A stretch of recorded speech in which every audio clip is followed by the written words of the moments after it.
সবাইকে স্বাগত জানাচ্ছি। এই মুহূর্তে আপনাদের সাথে আমি রয়েছি অঙ্কিতা। চোখ রাখছি এই মুহূর্তের গুরুত্বপূর্ণ খবরগুলির দিকে। আজ সকাল থেকেই জনসংযোগে বেরিয়ে পড়েছেন মুখ্যমন্ত্রী মানিক সাহা।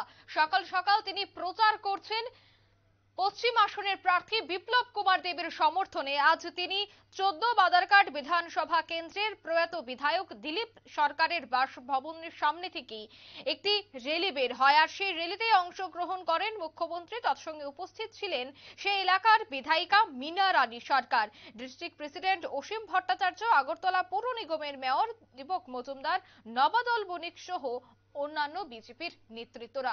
সুবিশাল র্যালিটি 14 বাদারকাট বিধানসভা এলাকাটি পরিদর্শন করেছেন এবং মুখ্যমন্ত্রী প্রত্যেকের সাথেই কথা বলেছেন। কেন্দ্রীয় এবং রাজ্য সরকারের যে সমস্ত প্রকল্পগুলি রয়েছে সে সমস্ত প্রকল্পগুলি সাধারণ মানুষের সামনে তিনি তুলে ধরেছেন। আজকের এই জনসংযোগ কর্মসূচিকে কেন্দ্র করে মুখ্যমন্ত্রী সহ অন্যান্যরা কি বলছেন শোনাবো। কি অবস্থা, উচ্ছ্বাস সবার মধ্যে, আমাদের কার্যকর্তাদের মধ্যে। খালি অপেক্ষা করছে 19 তারিখ কবে আসবে, আর ওইদিকে 26 তারিখ কবে আসবে। ওর মোদিজির হাত শক্তিশালী করবে, এছাড়া উপায় নেই। দেশকে যদি বাঁচাতে হয়, দেশকে যদি শক্তিশালী করতে হয়, তো মোদিজির হাতকে শক্তিশালী করতে হবে। আর এর জন্য আমাদের দুটো সিট আছে, আমাদের পশ্চিম এবং পূর্বে। এখান থেকে আমাদের দাঁড়িয়েছে বিপ্লব কুমার দেব, আর ওখান থেকে মহারানী কৃতি সিং দেববর্মা মহাদয়া দাঁড়িয়েছে। দুই জায়গায় আমরা দেখছি, আমরা যেখানে যাচ্ছি মানুষের মধ্যে উচ্ছ্বাস, উদ্দীপনা এবং মানুষ মোদিজির উপর আস্থা আছে। আমি নিশ্চিত যে দুটো সিটে আমরা গত বছরের তুলনায় অনেক বেশি ভোটে আমরা জিতব। এবং আমার মনে হয় যে মানুষ অপেক্ষা করছে কখন তার আঙুলটা ওই ভোটের যে আমাদের ভোট বাক্স আছে সেখানে সবাই অপেক্ষা করছে এবং খুব ভালো মানুষ।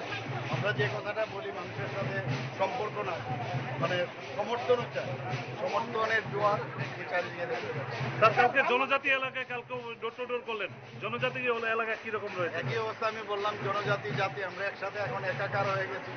আমরা আগে আইপিএফটির সাথে আমাদের জোট ছিল, এখন আমাদের ত্রিপুরা মতো একসাথে চলে এসছে। তো বিরোধীদের কাছে কোনো ইস্যুও নেই, কাজে যেহেতু ইস্যুও নেই ত্রিপুরাতে তো কনফার্ম। আর প্রধানমন্ত্রীজি 370 একটা লক্ষ্যমাত্রা দিয়েছে বিজেপি একা। আমার তো মনে হয় 370ও পার হবে। আর এই আমাদের যে অ্যালায়েন্স পার্টনার আছে এনডিএ, তারা সবাই মিলে আমরা 400 টার্গেট, এর থেকে অনেক বেশি আসন সংখ্যা আমার মনে হয় আমাদের যে 400 তার থেকে বেশিই হবে।